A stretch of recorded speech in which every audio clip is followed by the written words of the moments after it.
Bueno, ¿qué tal? Buenos días, buenas noches, buenas tardes. Vamos a dar inicio en el día de hoy a la clase uno, correspondiente a la unidad uno. Vamos a hablar sintéticamente del campo de la pedagogía y la invención de la alteridad deficiente. Recuerden que mi nombre es Mónica Fernández Braga y estamos en la materia pedagogía social y que sigo siendo la misma y sigo estando en el mismo contexto, frente al escritorio con mi notebook y detrás mío parte de mi biblioteca. Hoy llevo un saco casi negro con una remera casi negra. Bien, vamos a dar inicio entonces, siempre que podamos, siempre que funcione el internet, para permitirme correr la diapositiva. Bueno, pensando en mientras la computadora decide pasar la filmina, que ustedes saben que tenemos un serio problema con eso, quiero contarles un poco que me gusta elogiar la risa, es decir, en lugar de enojarme cuando las herramientas informáticas no funcionan, prefiero reírme, como cuando las cosas me salen mal, ¿no? Entonces, esta pedagogía que elogia la risa, eh, la tomaron Fernando Bárcena Orbe y Joan Carles Melich, y también Jorge La Rosa, de un filósofo de la antigüedad que hablaba justamente del elogio a la risa. Así que desde ese lugar me encanta elogiar la risa mientras sigo conversando con ustedes a ver si puedo hacer eh, que de algún modo esto funcione, ¿verdad? Cuando menos lo imaginemos, las diapositivas avanzan. Mientras tanto, podemos seguir conversando de qué es lo que les voy a traer en el día de hoy, y es algo así como una síntesis de lo que van a encontrar en la clase escrita, que también les voy a dejar en el aula en este primer encuentro. Recuerden que les dejé un foro de presentación. Lo antes posible les pido que realicen la tarea porque así nos conocemos, ¿verdad? Entre todes y todas y todos necesitamos vernos las caras, por eso les pido que escriban el texto para aquellas personas que no pueden visualizar las grabaciones, y que luego hagan la grabación, por más que sea corta, por más que quieran decir poco acerca de su vida académica, acerca de su vida familiar, siempre elogiando la risa, obviamente, porque yo sigo insistiendo para que corra la filmina y no me estaría corriendo, y siempre pensando en la alteridad, ¿no? A ver, cuéntenos cómo son, si tienen rulos, si tienen cabello lacio, si son delgados, si son un poco más rellenitos o rellenitas, qué color de cabello tienen, si usan gafas.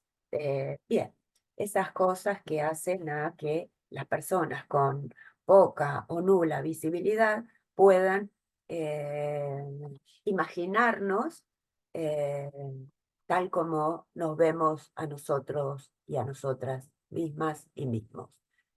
Bueno, en este caso no estaría funcionando el camino que quiero. Bravo, lo tenemos, lo logramos. Les dije que en algún momento lo íbamos a lograr. Bueno, hablemos un poco sobre los propósitos u objetivos de este primer encuentro. Yo, en lugar de objetivos, prefiero llamarle propósitos, porque un propósito es mucho menos, eh, a ver, mucho menos pretencioso que un objetivo. Parece como que el objetivo fuera algo así, como una meta a alcanzar, y en cambio el propósito es algo más dialogal, más de un ida y vuelta. Entonces, el primer propósito de este primer encuentro es realizar una aproximación a conceptos clave del campo de la pedagogía en su intersección, ojo con eso, intersección con la discapacidad, la normalidad, la alteridad y la lógica binaria. ¿Esto qué implica?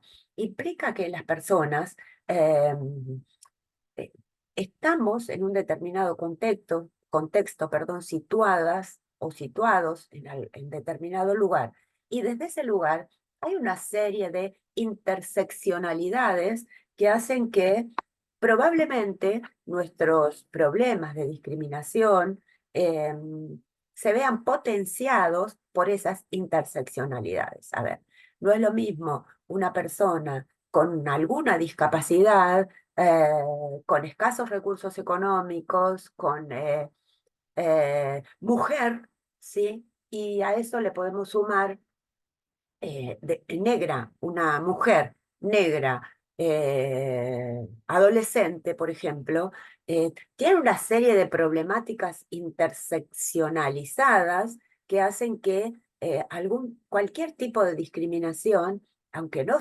siempre las discriminaciones son adrede, por llamarlo de algún modo, se vea potenciada.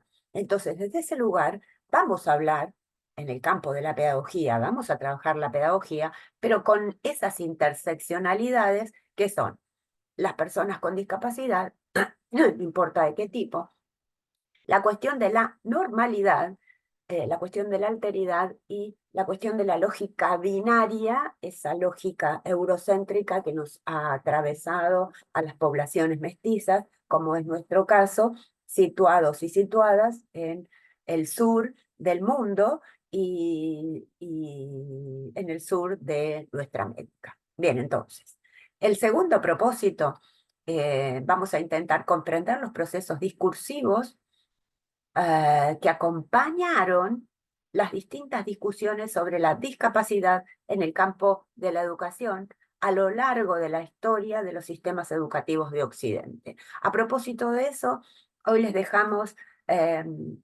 un videíto sensibilizador, que es una animación que nos habla de esas rupturas paradigmáticas o epistémicas que ha sufrido la educación y sobre todo en los sistemas educativos desde que se han constituido como tales, ¿no? El problema de la formación humana es un problema que nos atraviesa desde que somos seres de comunidad, ¿no? Desde que somos seres gregarios, que tenemos manada, que tenemos aldea, que vivimos en comunidad. Desde ese lugar, la formación humana siempre ha sido una preocupación de todas las comunidades, aunque en algunas ocasiones no lo hayan dejado por escrito. Bien, en este sentido, el decir a lo largo de la historia de los sistemas educativos de Occidente, nos paramos en un lugar particular, porque de algún modo, si bien es cierto que somos poblaciones mestizas, nos arrimamos por la política pública, por la tradición política de nuestras naciones, nos consideramos, entre comillas, occidentales, cosa que es, de algún modo, una nueva interseccionalidad de la que vamos a seguir dialogando. Bien, entonces, tercer propósito de hoy, reflexionar de manera situada y crítica, otra vez esa palabrita que es muy interesante para pensar la pedagogía y las pedagogías, sobre todo las pedagogías otras, que ya vamos a ver de qué se trata. Entonces, reflexionar de manera situada y crítica respecto del desarrollo de conceptos y abordajes utilizados en Latinoamérica, a mí me gusta más llamarle nuestra América, en general y en Argentina en particular, en relación a la educación de personas con discapacidad. Recuerdes que esto de hablar de pedagogía especial es justamente meternos en esas interseccionalidades que históricamente han vulnerado a personas con algún tipo de discapacidad. Y también recuerden que hay colectivos de personas con discapacidad que no quieren llamarse de ese modo. Eso es muy importante tenerlo en cuenta. Preguntarle a la alteridad cómo quiere ser nominado, cómo quiere ser llamado, llamada, ¿no? Desde ese lugar utilizamos el término personas con discapacidad porque de algún modo es lo que baja de la política educativa y la política pública en general, que nos habla de un grupo de personas, así como existen grupos de personas que son mujeres, que son migrantes o que son poblaciones originarias, las personas con discapacidad son una población protegida especialmente por las normas internacionales. Desde ese lugar vamos a utilizar ese término que deriva de las Naciones Unidas, personas con discapacidad, aunque haya personas que no quieran llamarse de ese modo, porque la discapacidad es un problema social, ¿sí? Las barreras para las discapacidades son barreras sociales, no son barreras ni biológicas ni culturales, sino sociales principalmente. Eso también lo vamos a seguir trabajando. Último propósito del día de hoy, interpretar los principales debates teórico-metodológicos en torno a la normalidad. Esto hay que tenerlo claro, la normalidad es un invento de Occidente, muy, pero muy trabajado por el gran filósofo contemporáneo que fue Michel Foucault, denunciando justamente ese binarismo entre normalidad a normalidad. Es decir, todo lo que no cuadraba en ese perfil de hombre blanco con patrimonio, educado, era anormal. Es decir, para Foucault, todo lo que no encajaba en esa etiqueta de normal era o tratado de loco o de loca y encerrado en un instituto psiquiátrico, o tratado de defectuoso y impidiéndole el ingreso al sistema educativo, o tratado de lo que a usted se le ocurra, ¿sí? De enfermo y lo internaban en un hospital, eh, o de delincuente y lo encerraban en una cárcel. Ahora bien, esa normalidad que se supone había que adecuar también era encerrada en los muros de una institución educativa. Y aquellas personas que no lograban disciplinarse en sentido conductual y en sentido mental también, intelectual, eran de algún modo arrojadas a esas instituciones, a esas otras instituciones de encierro. Entonces, hablar de normalidad es pensar en ese binarismo normalidad-anormalidad. Entonces, interpretar los principales debates teórico-metodológicos en torno a la normalidad y la discapacidad como construcciones sociales, ahí otra vez, algo que se construye socialmente, eh, y también que se construye históricamente, y también desde la cultura y sus efectos sobre las trayectorias educativas de aquellos grupos de personas que de algún modo son excluidos o excluidas, pensando en esta idea de anormalidad, entre comillas. Bien, propósitos del primer encuentro. Ahora vamos a ver si podemos pasar a la otra filmina. Ahí vamos. Algunas inquietudes para este primer viaje pedagógico, para este primer paisaje pedagógico que vamos a intentar transitar en nuestra primera clase, perdón. Bueno, inquietudes que cada quien va a resolver de la manera que le quede mejor, dependiendo de su posicionamiento político, pero sin embargo, posicionamientos que son debatibles, si se quiere, cuestionables en términos de cómo podemos aprender a vivir en comunidad, ¿sí? Cómo podemos aprender a respetar a las alteridades, ¿no? Esto que tanto nos ha enseñado Immanuel Levinas en su ensayo sobre la exterioridad, ¿sí? Eh, Hablando justamente de lo distinto, de lo diverso, y que luego fueron de algún modo levantando otros autores, ¿no? No solamente Levinas, sino tantos otros autores de nuestra América y del mundo occidental también. Bien, entonces, ¿cómo y para qué se construyó la categoría de discapacidad? Esto es importante, ténganlo en cuenta. Vamos a tratar o por lo menos voy a tratar de darles mi punto de vista y el punto de vista del equipo de la materia pedagogía social, el equipo de colegas que trabajamos en esta materia. En realidad yo la tomo, pero la han trabajado mucho mis colegas, pero de todas maneras me gusta darle algo así como un camino reflexivo, con un enfoque filosófico, si ustedes quieren, para que podamos dialogar de mejor manera. Y entonces, desde ese lugar, me interesan más las preguntas que las respuestas. Vamos entonces, ¿cómo y para qué se construyó la categoría de discapacidad? Vayamos teniéndolo presente. ¿Sobre qué bases se construyó esa categoría de discapacidad? ¿A quién alude el término persona con discapacidad? ¿Qué impacto tuvo esa construcción de la discapacidad en la historia de nuestros sistemas educativos? ¿Cuáles son las consecuencias de dicha construcción a nivel social? Recuerden que estamos ahí en esa intersección, ¿sí? Lo cultural, lo filosófico, lo normativo, lo educativo, y todo atravesado por esos mandatos sociales construidos por un grupo de cerebros que de algún modo instalaron la categoría de discapacidad o de anormalidad, si ustedes quieren. Y desde ese lugar, insisto en esto de que las barreras para las personas con discapacidad son barreras sociales, instaladas, construidas a lo largo de la historia de la vida de las personas que hemos sido formadas en función de esa intelectualidad occidental.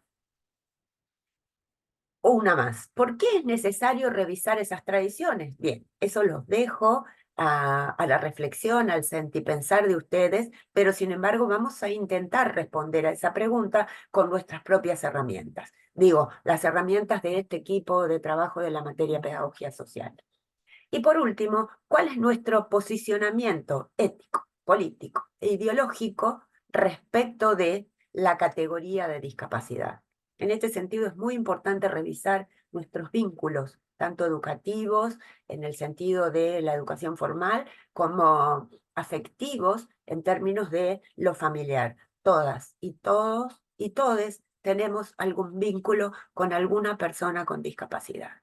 Solo contarles que tengo un sobrino y he tenido dos primos con síndrome de Down cuando yo era chica, con las que jugábamos, los queríamos, y sin embargo, eh, algunos personajes de la familia los discriminaban, siendo que podíamos jugar tranquilamente, y les estoy hablando de hace 50 años atrás, ¿no? Y más también, 55, 58. Pero allá por 1986, el hijo de mi hermana, mi sobrino y mi ahijado, tuvo una mala praxis, podríamos llamarle mala praxis, y en el parto mi sobrino tuvo sufrimiento fetal, lo que le dejó una secuela neuronal, es decir, de las sinapsis que se hacen en esos circuitos neuronales, y entonces quedó eh, con una discapacidad, si ustedes quieren, intelectual, que eso no le impide ni trabajar, ni tener novia, ni estar con su familia, pero sí le impide otras cuestiones de la motricidad fina, como leer, escribir. Pero sin embargo, lo social se lo ha apropiado de una manera extraordinaria. Bien, solamente contarles esta experiencia con mi sobrino como algo afectivo, familiar, pero que de todas maneras eh, nos brinda la posibilidad de pensar en esta idea de la categoría de discapacidad, ¿no? Para qué se construyó, por qué se construyó y cómo se fueron dando rupturas y continuidades en torno a esa categoría, ¿no? Eh, y por eso les traía la historia de mi sobrino, porque de algún modo nos pone en este tren de esas transformaciones. Bueno, a modo de introducción, la formación humana. A ver, el campo de la educación, como les decía antes, es el campo de la formación humana. Un interés que han tenido nuestras poblaciones ancestrales, aunque no registraron por escrito esos intereses, de todas maneras, en cualquier grupo de seres humanos, incluso de animales que se nos acercan más a los y las humanas y humanos, tienen algo así como un soporte eh, para, para, para permitir que quienes recién llegan se apropien de las normas del grupo, de la manada. Entonces, si bien es cierto que formación humana ha habido desde que los humanos y las humanas nos reunimos en comunidad, también es cierto que la palabra pedagogía es una palabra inventada socialmente por aquellas sociedades, valga la redundancia, eurocéntricas, de la mano de el interés por la formación humana que han tenido las tradiciones clásicas del mundo griego ateniense, sobre todo, ¿no? Como ustedes sabrán, la idea de pedagogía surge en los años de vejez, en un texto o en un diálogo que se llama Las leyes de Platón, en el que piensa la formación humana de la infancia, algo que no había pensado en República, por ejemplo, que era un texto dedicado a la educación. Ustedes saben que el diálogo República es algo así como la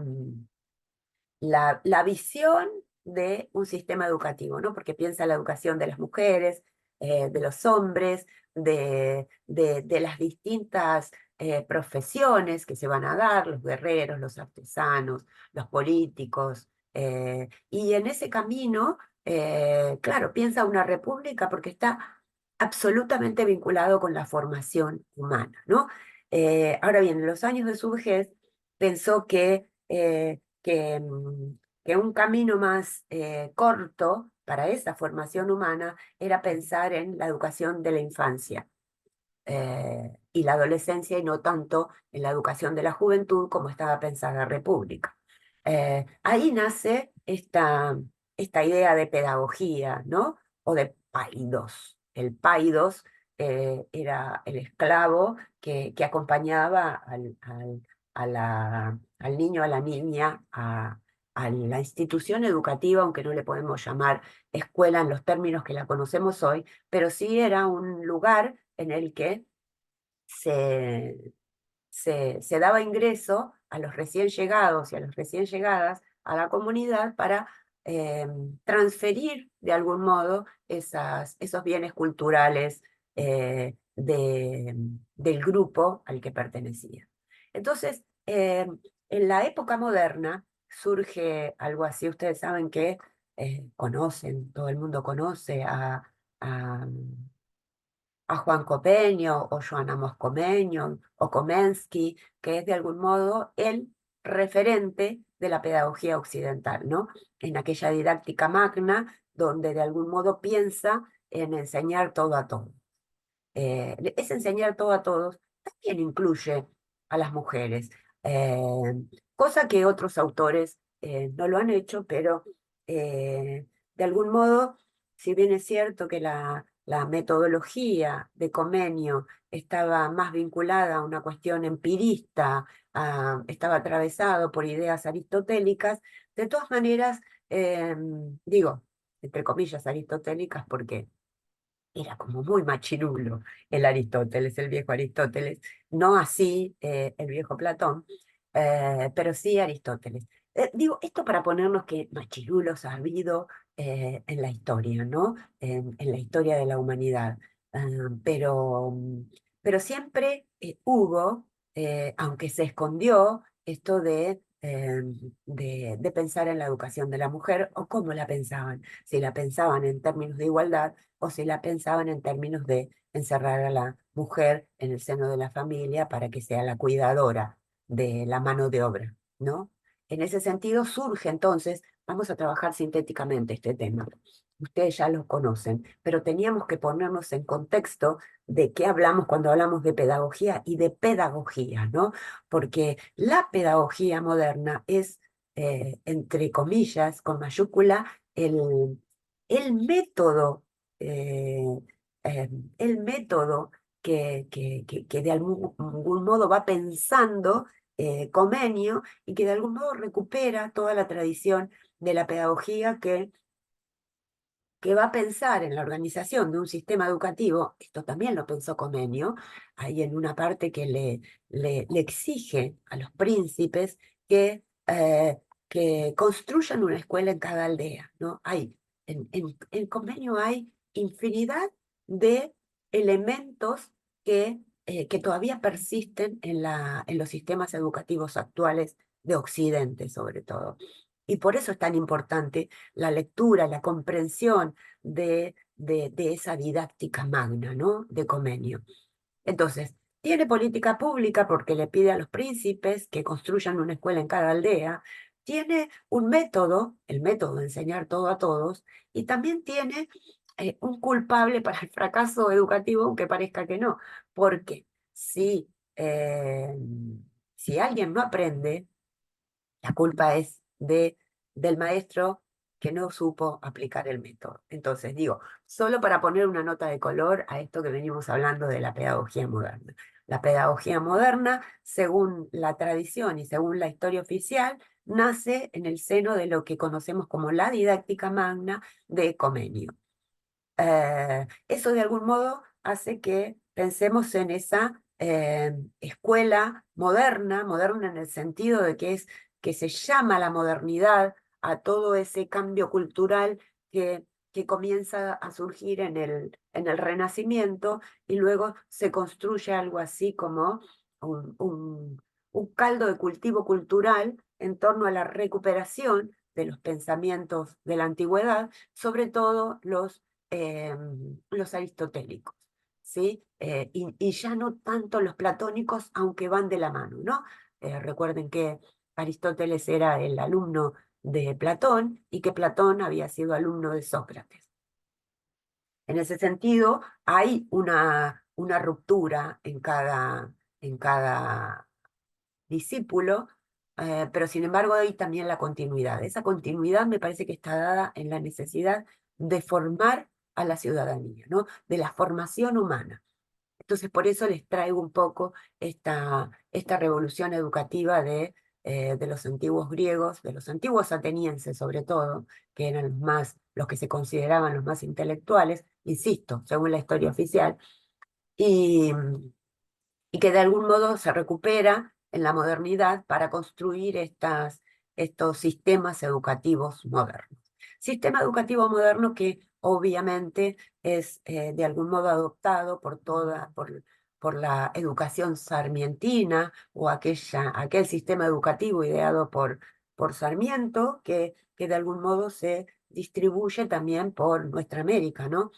Eh, no digo que esté mal ni que esté bien, lo que digo es que, a ver, la tradición sarmientina de algún modo tiene ese punto que excluye personas. Recuerden bien que si bien es cierto que la escuela era para Sarmiento un lugar de educación popular, eso popular no era cualquier niño o cualquier niña, sino que era un niño blanco si ustedes quieren, porque las poblaciones originarias no podían ser educadas para él, había seres que eran ineducables, las poblaciones indígenas, el famoso gaucho, y las personas que tenían algún problema de discapacidad intelectual y motora también, ¿no?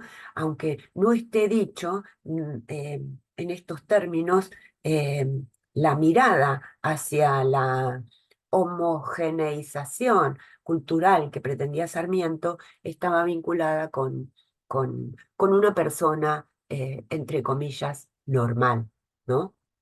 Sin ningún, normal en el sentido social.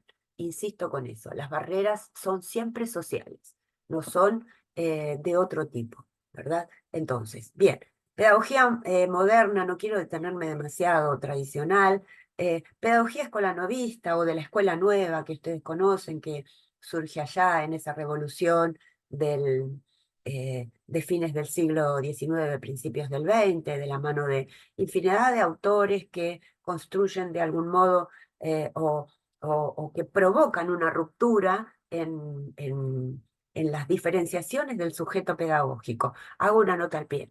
Para mi forma de ver, el sujeto pedagógico es múltiple, es colectivo.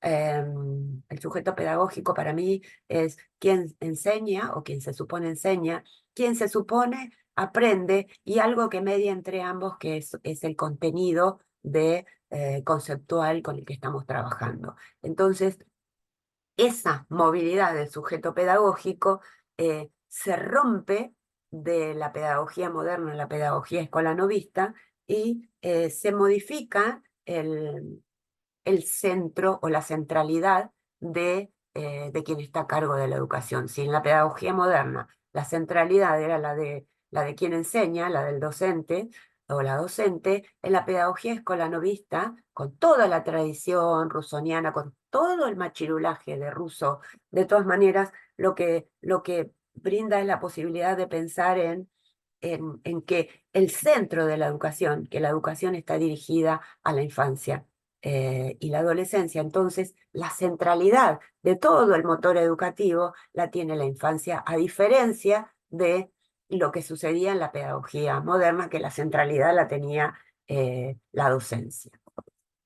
Bueno, luego tienen producto de la pedagogía escolanovista, lo que actualmente llamamos pedagogía social, pero que en realidad surge allá también por los siglos en los que surge la pedagogía escolanovista, tratando de pensar en un tipo de educación distinta a la de la pedagogía tradicional en el sentido del disciplinamiento. Corporal y del disciplinamiento intelectual también, ¿no? Pensado en esto del silencio, de la falta de movilidad, de la cuadrícula que implica un aula tal como la conocemos, y del panóptico, ¿no? De la vigilancia que tenía la escuela moderna, tanto la pedagogía escolanovista como la social, se diferencian de eso, de esa otra tradición, perdón. Lo mismo pasa con la pedagogía popular o educación popular, que muchos ponen en cabeza de Paulo Freire, y no digo que no, pero digo que hubo un pedagogo en el siglo casi contemporáneo a Sarmiento, que pensó en un tipo de educación más inclusiva, y ese pedagogo fue el maestro de Simón Bolívar, que se llamó Simón Rodríguez, y que de algún modo pensó en que la educación ahora sí tenía que ser para todos, para mulatos y mulatas, para indígenas, para personas, para comerciantes, en realidad, para una serie discúlpenme que está ladrando mi perrita, les había dicho que tenía una, y en realidad pensó en una educación más inclusiva. ¿Qué pasó con Rodríguez? Y fue tratado de loco, como todas las personas que pensaban distinto o que pensamos distinto, y desde ese lugar se autoexilió y recién en el siglo XX hubo una gran recuperación de la pedagogía de Simón Rodríguez, básicamente plural, digo, básicamente inclusiva en el sentido de que no discriminaba entre normales y anormales, ¿no? Que los seres, a diferencia de Sarmiento, éramos todos educables, los seres humanos, y no había que excluir a nadie. Y tantas otras cosas más que nos enseña Rodríguez y que no vienen al caso. Invito a que lean el texto mi último hijito, que es de consulta libre y está en internet y me lo pueden pedir, que ahí les comento un poco más sobre la obra de Simón Rodríguez. Bien, la pedagogía crítica también es otra pedagogía que surge, obviamente, las teorías críticas, ustedes saben que surgen a, a partir de las investigaciones y teorizaciones de una serie de filósofos alemanes que se dieron en llamar a sí mismos como equipo la Escuela de Frankfurt, y que obviamente con el nazismo se autoexilian en Estados Unidos, y desde ahí van construyendo esto que ellos llaman las teorías críticas. ¿Y qué critican? Y critican todo ese mundo moderno, todo ese mundo que de algún modo tiene un tipo de formación humana desde el discurso, pero que puede llegar a provocar grandes crímenes a la humanidad, como fue la tradición del nazismo, de la Segunda Guerra Mundial y otras, ¿no? Digo, siempre mencionamos el genocidio alemán, el genocidio judío, pero sin embargo hubo otros genocidios a lo largo de la historia y nosotros conocemos uno muy de cerca, que es el genocidio que provocó la dictadura militar a partir de 1976 hasta 1983, ¿no? Ese fue un verdadero genocidio. ¿Y por qué es un genocidio? Bien, en líneas generales y dicho sintéticamente, porque se supone que el Estado tiene que cuidarnos. Y el Estado, en lugar de cuidarnos, nos mataba. No fue una guerra, no fue una guerra, porque eran ciudadanos y ciudadanas luchando por el bien común, eh, luchando por una educación de calidad, luchando por una educación que no discrimine lo distinto. Y desde ese lugar, obviamente, fueron aplastados por la fuerza, aquellos que no podemos aplastar con la palabra, eh, vamos con la espada. ¿Recuerdan? Con la pluma, con la espada y la palabra. Ese himno a Sarmiento creo que es digno de analizarse porque fue escrito pensando en esa formación humana disciplinaria que tuvo nuestra educación y que continúa teniendo, aunque el discurso ya eh, no lo, mm, no lo permita en esos términos. Entonces tenemos pedagogía moderna, pedagogía escolanovista, pedagogía social, pedagogía popular, pedagogía crítica, y llegamos a lo que hemos dado en llamar pedagogía especial, que trata de algún modo de ser todas las pedagogías anteriores y que por eso podemos llamar pedagogías otras u otras pedagogías. Es decir, hay múltiples modos. En este siglo XXI o estamos en el camino de la crítica más profunda al mundo occidental y en la defensa, sin desestimar ese mundo occidental que, insisto en que forjó nuestra intelectualidad, pero sí buscando nuevas metodologías que de algún modo nos acompañen en la transformación de nuestra praxis educativa, de nuestra praxis social, de nuestra praxis eh, comunitaria, pero sobre todo en la construcción de un tipo de teoría otra, de un tipo de pedagogía otra, que nos permita, ahora sí, de una vez por todas, dejar de pensar la inclusión con las trampas que ese discurso de la inclusión tiene, ¿no? Este es otro punto que vamos a seguir dialogando en nuestro recorrido por los paisajes de la pedagogía especial. Bueno, el otro punto que tenemos que tratar es entonces el de la invención de la alteridad eficiente, ¿no? ¿Por qué? ¿Por qué? ¿A qué nos enfrentamos con esto? Bien, nos enfrentamos, esto también lo tienen en la clase escrita, ¿no? Pero un poco más ampliado, ¿sí? Acá lo vamos a tratar sintéticamente.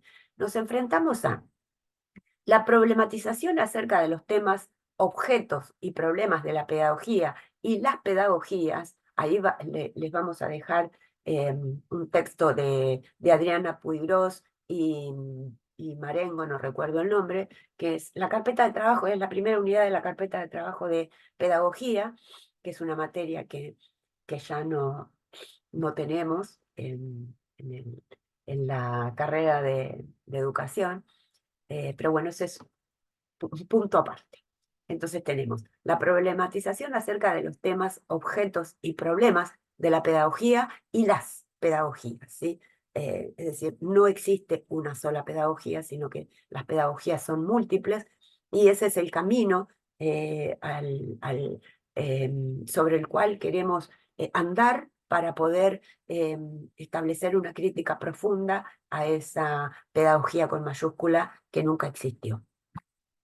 En el punto B, los orígenes de los sistemas educativos en el marco de la consolidación de los estados nacionales, es decir, de la educación de los estados nacionales. Recuerden que les mencionaba que el libro El diálogo platónico República habla justamente de la constitución de un estado pensando en la formación de la ciudadanía y eso es algo que ha atravesado a los diálogos y a las investigaciones pedagógicas eh, a lo largo de- del siglo de las luces y que perdura en la actualidad, pero que tenemos muchas más herramientas para ser críticos y críticas sobre esos orígenes de los sistemas educativos en el marco, insisto, de la consolidación de los estados nacionales y de la lógica de producción y ordenamiento social del mundo capitalista. Este es un punto básico, porque es una de las problemáticas de la exclusión de algunas personas su, que han sido excluidas del mundo del trabajo, por ejemplo, no solamente del mundo educativo, sino también del mundo del trabajo, ¿no? Entonces ahí les dejamos un texto muy pequeño que habla sobre currículum ideología, porque esto, de algún modo, la lógica de la producción y ordenamiento social del mundo capitalista es una lógica ideológica, ¿sí? Desde ese lugar vamos a seguir dialogando sobre esto. Y el punto de esta invención de la alteridad eficiente tiene que ver con la necesidad de poner en tela de juicio. Ahora sí, vamos al camino de la crítica, vamos a buscar poner en tela de juicio la normalidad a partir de la identificación de los procesos que llevan a la invención de esa alteridad deficiente creada a lo largo de los discursos educativos del mundo occidental. Esos son los temas que vamos a trabajar con la bibliografía, con las herramientas disparadoras o provocadoras que les voy a dejar en el aula, o que, perdón, ustedes ya tienen que haber visto para poder empezar a trabajar con la teoría, y todo esto con la intención de criticar la normalidad, ¿sí? Y cómo esa categoría de normalidad fue construyendo esa alteridad eficiente. Y por eso les traigo esta idea de los fascismos culturales, que es algo que aprendí de Boaventura de Santos Sousa, aunque le pongo mi propio condimento, ¿no? ¿Por qué fascismos culturales? Hay en esta idea, porque los fascismos culturales están atacando nuevamente y de algún modo tenemos que ser críticos y críticas con esos fascismos culturales que la ultraderecha actual, sobre todo en nuestro país, pero también en otros lugares del mundo, está amenazando con volver a la exclusión, ¿no? A la cuestión de pensar que los seres humanos podemos ser eh, robots, por llamarlo de algún modo, y quien recuerdan aquella gráfica de Toñetti que quienes no salían con la disciplina del cuerpo y la disciplina intelectual eran tirados a la picadora de carne. Bueno, esto es lo que los fascismos culturales pueden volver a provocar, los neofascismos culturales, ¿no? Eh, y hay tres elementos clave para pensar estos fascismos culturales. Uno es el de la colonialidad. Eh, Ustedes saben que vivimos en un mundo neocolonial y esto es algo que también vamos a seguir dialogando. ¿Por qué? Porque la colonialidad, en nuestro caso, como seres mestizos, como seres de la tierra que han sido nuestros ancestros, y me refiero a las poblaciones ancestrales, eh, hemos sido colonizados, obviamente. Hubo una conquista, hubo una guerra, esa sí fue una guerra, con un genocidio en el sentido de que las poblaciones originarias fueron, de algún modo, casi exterminadas por infinidad de discursos y acciones de un grupo de personas que instaló esta idea de la colonialidad en el sentido de la colonialidad del poder, un poder perverso que de alguna manera, por más que luego nuestros políticos y políticas dijeron que habíamos tenido una independencia, esa independencia no era más que discursiva, porque seguimos atados y atadas a los mecanismos de las ideologías eurocéntricas, ¿no? Entonces, tenemos una colonialidad del poder que es en todo caso política y económica, y que nos aplasta a países y a, y a seres que habitamos nuestra América. Esa colonialidad del poder hace que de algún modo ese poder se traslade a las esferas del mundo epistemológico. ¿Por qué? Porque hay también una colonialidad del saber. Una colonialidad del saber en el sentido de que el único saber válido vendría siendo aquel que surge del mundo eurocéntrico, de la historia oficial, y que es un saber con el que se construyeron nuestros sistemas educativos y con el que se construyó nuestra cultura, básicamente, ¿no? Como una repetición, ¿sí? Es decir, lo permitido del mundo eurocéntrico es que nosotros y nosotras repitamos esas metodologías y esas técnicas epistemológicas o metodológicas, si ustedes quieren, que derivan del mundo occidental.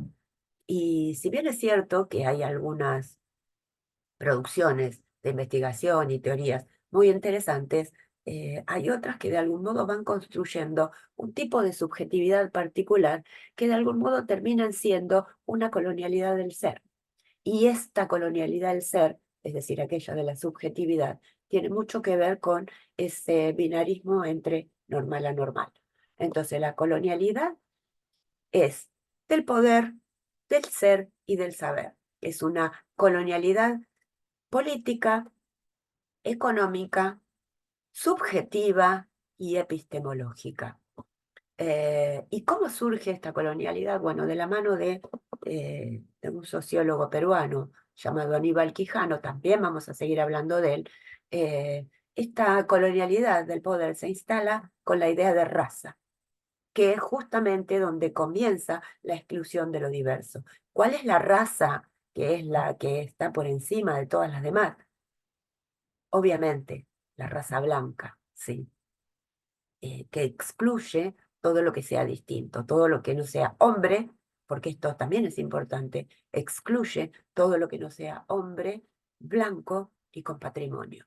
Y de allí, lo normal, la categoría de normal, estaría identificado con eso que se parece al hombre, porque las mujeres de algún modo tenemos que parecernos al hombre, blanco, tenemos que parecernos al blanco y tenemos que parecer tener un patrimonio. Fíjense cuántas cosas criticables en esa colonialidad del poder que se instala con la idea de raza, desestimando todo lo que no es, todo lo que no cabe en esas características que hacen a la normalidad, entre comillas, ¿no? Todo lo demás es anormalidad y por lo tanto es excluido. ¿Qué es todo lo demás? Todo lo diverso. Bien, vamos a seguir hablando de esto entonces. Primer tópico para pensar los fascismos culturales, la colonialidad, que se instala con la conquista de América y obviamente todo lo que tiene que ver con el robo o con la expoliación de nuestros saberes y de nuestros recursos materiales y simbólicos. Esa colonialidad, entonces, que se instala en la conquista, de algún modo trae instalada la idea del patriarcado. ¿Y por qué surge esta idea del patriarcado? También es una idea de normalidad, entre comillas, ¿sí? ¿Qué pasa? Bueno, esto lo trabaja muy bien Foucault en el tomo 1 de la historia de la sexualidad, cuando menciona el tomo 1 de la historia de la sexualidad, habla de la voluntad del saber. La voluntad del saber es aquella, de algún modo, que tiene un conocimiento, pero que ese conocimiento es encerrado en un grupo de élite, ¿sí? Si ustedes quieren, que vendría siendo quienes, de algún modo, fueron pensando en que lo mejor para la humanidad era encerrar a la sexualidad entre los muros de la familia, por supuesto, una sexualidad de tipo hétera, o hetero, ¿para qué? Punto importante. La colonialidad del poder, recuerden que nos hablaba de lo económico y lo político. Esta construcción del patriarcado que viene de la mano de la conquista de América, de algún modo instala la idea de que las mujeres obviamente las mujeres que no tenemos, según los ámbitos sociales, ninguna discapacidad, tenemos que cuidar a la prole y cuidar al macho, obviamente. ¿Para qué? Para que de algún modo se custodie la mano de obra que se va a instalar. Recuerden que estamos pensando en un tipo eh, de producción capitalista, en el sentido de producción que luego surge la producción de masas, pero lo cierto es que hay una producción de mercancías, ¿sí? Si bien el capitalismo luego vira y perdón, y se transforma en algo más financiero, de todas maneras, la instalación del patriarcado tiene que ver con el ejercicio de poder que se instala con recursos eh, que se instala en Occidente, en el Occidente europeo, eh, eh, pensando en esto de cómo producir más y mejor, conteniendo un ejército de esclavos, ¿no? Esto es, el patriarcado se instala porque, si bien es cierto que, como dice Rita Segato, hubo en nuestros territorios algo así como un patriarcado, ese patriarcado fue de baja intensidad, porque no se excluía a las mujeres como si las excluyó el mundo occidental, ¿no? Y nos sigue excluyendo. Entonces, ese patriarcado es un patriarcado de alta intensidad que se instala gracias a la conquista. ¿Para qué? Para conformar ese espíritu capitalista que de algún modo es una ideología, ¿sí? Una ideología que está atravesada por cuestiones éticas. No hay tampoco una sola ética, hay múltiples éticas. La ética que ese capitalismo quiso instalar es la ética del deber ser, ¿sí? Hay otras éticas como la ética levinasiana, que de algún modo mira la alteridad desde otro lugar. Vamos a seguir dialogando sobre esto. Simplemente quiero instalar estos tres tópicos para ir pensando cómo es ese caminito, cómo es ese paisaje que vamos a visitar, que va construyendo la cuestión de la alteridad deficiente, ¿no? Entonces, colonialidad del poder, del saber, del ser, de algún modo va constituyéndose, creándose en nuestras sociedades a partir de vincularse con el patriarcado. Y entre ambos, entre colonialidad y patriarcado, surge esa ideología capitalista que nos ha aplastado y que nos sigue aplastando en la actualidad desde otros vectores, ¿no? Entonces, el capitalismo es una ideología. Y no estoy diciendo que tenemos que vivir sin capitalismo, estoy diciendo que ese espíritu atravesado por la ideología capitalista que quiere instalar una única idea de ética, una única idea de política y una única idea de social, nace con la pedagogía tradicional, comeniana, si ustedes quieren, exclusiva para formarnos, para formar una humanidad en ámbitos de la normalidad. El resto es excluido. Los anormales y las anormales son excluidas. En ese sentido, la escuela es ideológica porque transmite esa cultura hegemónica, capitalista, patriarcal y colonial, o al revés, colonial, patriarcal y capitalista.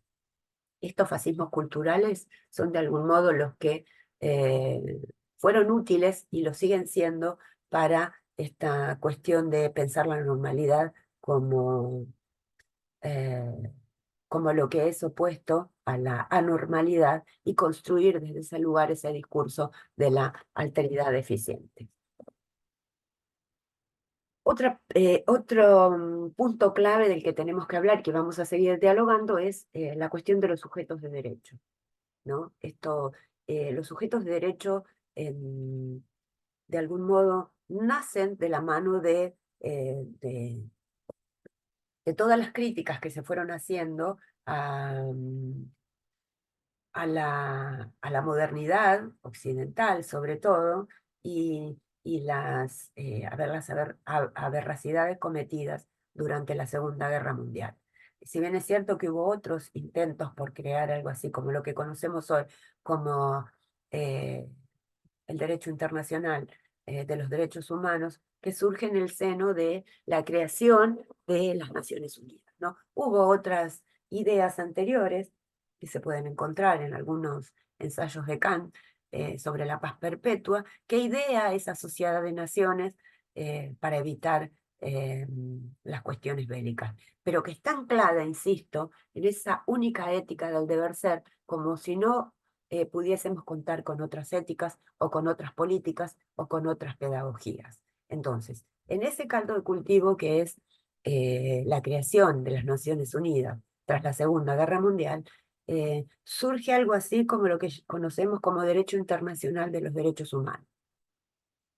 ¿Qué busca a partir de las declaraciones, convenciones y otros instrumentos internacionales? Y busca proteger especialmente a algunas poblaciones que han sido históricamente vulneradas. Esto es desde el discurso, perdón, ya estoy un poco cansada. Buscan entonces proteger algunas poblaciones especialmente. Esas poblaciones que han sido consideradas sujetos de derecho, imagínense, a mediados del, a- tras mediados del siglo XX, podríamos decir a fines del siglo XX, principios del siglo XXI, son las poblaciones originarias, las infancias y las adolescencias. Imagínense que las poblaciones originarias ni siquiera tienen todavía una convención. Sí tienen declaraciones y sí están protegidas especialmente por algunas otras convenciones, pero todavía no se ha logrado crear una convención específicamente para las poblaciones originarias. Si bien es cierto que hemos adelantado mucho, es cierto que lo que nos importa es que tras muchas luchas, y por eso es necesario la transformación del discurso y la transformación de la praxis y un posicionamiento ético-político que ampare y que siga defendiendo a estos sujetos de derechos que han sido nominados de ese modo hace muy poco tiempo. Entonces, poblaciones originarias, infancias y adolescencia, mujeres, las mujeres hemos sido históricamente vulneradas, no es que seamos vulnerables, es que nos vulneran con la política pública, con la política educativa, con el encierro en el ámbito de la familia, como si fuéramos de suyo cuidadoras, que no me quejo de ser una cuidadora, pero sí es cierto que tengo otras aspiraciones eh, que debiéramos tener todas las mujeres. Entonces, mujeres, grupos LGTBI+, es decir, todas aquellas otras orientaciones sexuales eh, que han sido históricamente vulneradas también, discriminadas, no son vulnerables, han sido poblaciones vulneradas, es decir, todos aquellos eh, homosexuales, lesbianas, de los grupos queer, y de todo lo que no quiera ser encasillado en esa normalidad del hombre blanco con patrimonio. Y educado, obviamente, en un disciplinamiento intelectual y corporal, producto de esas ideas pedagógicas de la modernidad. Las personas migrantes, obviamente, y dicho sea esto, ahí les dejamos un texto para leer que trascendió en las redes hace unos cuantos años, que se llama algo así como dijo que no sabía nada, y que es una estudiante boliviana que de algún modo en realidad sabía mucho, pero dijo que no sabía nada en función de lo que la educación nos exige aprender, ¿no? Y conocer desde una tradición que es totalmente distinta a la que otras personas entienden por el trabajo de las mujeres, por el trabajo fuera del hogar de las mujeres y por otros tipos de producción que no son el estilo de producción capitalista, ¿no? Bien, entonces, las personas migrantes y obviamente las personas con discapacidad, que es nuestro tema particular eh, en esta materia. Vamos con el telón 1. Repasemos unos videos que les dejo al principio. Recuerden que son herramientas sensibilizadoras. Con lo cual, ¿volvemos a empezar? No, es que quiero repasar esto y quiero insistir en que primero vean esos videos disparadores y lean ese material disparador eh, cuyo título es Dijo que no sabía nada, porque es importante para poder luego tomar la clase escrita y esta clase también de una manera más amigable a la que lo podríamos hacer desde la lectura de la clase propiamente dicha, ¿no? Me quiero acercar a ustedes. En la virtualidad hay como una distancia, ¿no? Tiene sus pros y sus contras. Uno puede ir y escuchar su clase o leer su clase en cualquier momento, pero eh, no desarrollamos tanto el vínculo sin esto, ¿no? Creo que desarrollamos un poquito más el vínculo si ustedes pueden escucharme o verme en estos videos. Entonces, repasemos esas herramientas.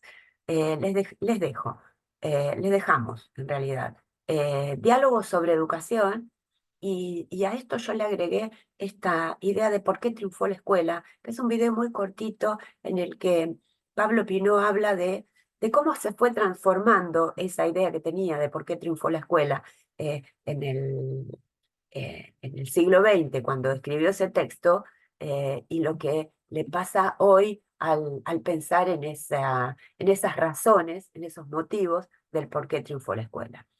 Les dejamos una animación de Ken Robinson que nos habla sintéticamente también de los paradigmas del sistema educativo.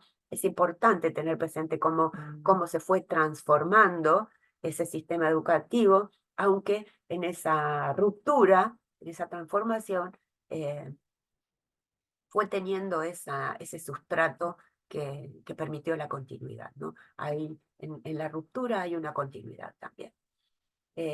Les dejamos también el texto este de Lucía Gorrincho, una maestra que nos contó esto del dijo que no sabía nada, muy interesante, hay que leerlo. eh, Hay que leerlo, pero como es un PDF, también lo pueden escuchar con la herramienta del Explorer, ¿sí?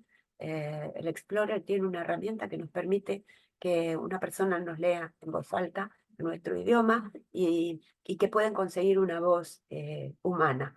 Eh, Bien, y les dejo este video, además de este video de la clase 1, a modo de guía de lectura. Y por eso repasemos la bibliografía.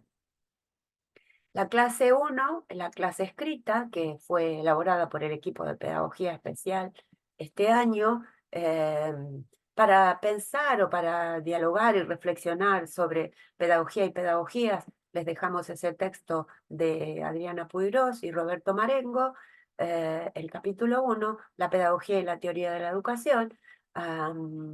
Les dejamos también, para pensar el triunfo de la educación moderna, el texto, ahora sí, este es un texto de Pablo Pinó, ¿Por qué triunfó la escuela? Y les dejamos eh, un texto de Michael Apple eh, para pensar lo ideológico del currículum, ¿no? Y de cómo ese currículum fue pensado o adecuado para pensar esto de lo ideológico, ¿no? De lo ideológico en torno al capitalismo. Entonces, ese texto de Michael Apple para pensar la ideología y el currículum, y para pensar el problema de la educación especial, es decir, de esa falacia o de esa mentira de la inclusión, o esa mentira de la inclusión en términos de educación especial. Hoy vamos a trabajar con el texto de Echeita, Parrilla y Carbonell, que nos traen un artículo para reflexionar sobre la educación especial al debate o a debate, que está en una revista y que les voy a dejar junto con la carpeta de archivos de la bibliografía obligatoria. Bien, con esto termino.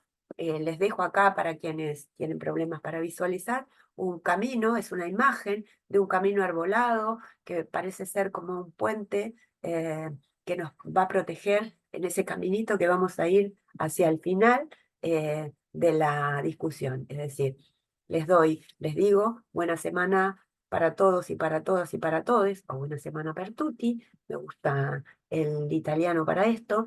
Les dejo una imagen, esta imagen que estamos viendo ahora, que muestra un camino arbolado que se los dejo como metáfora para pensar el camino, eh, ese camino hacia la reflexión, la discusión y la crítica de las construcciones discursivas en torno a la educación. Bien, entonces, nos vemos la semana que viene con algún otro video. Chao.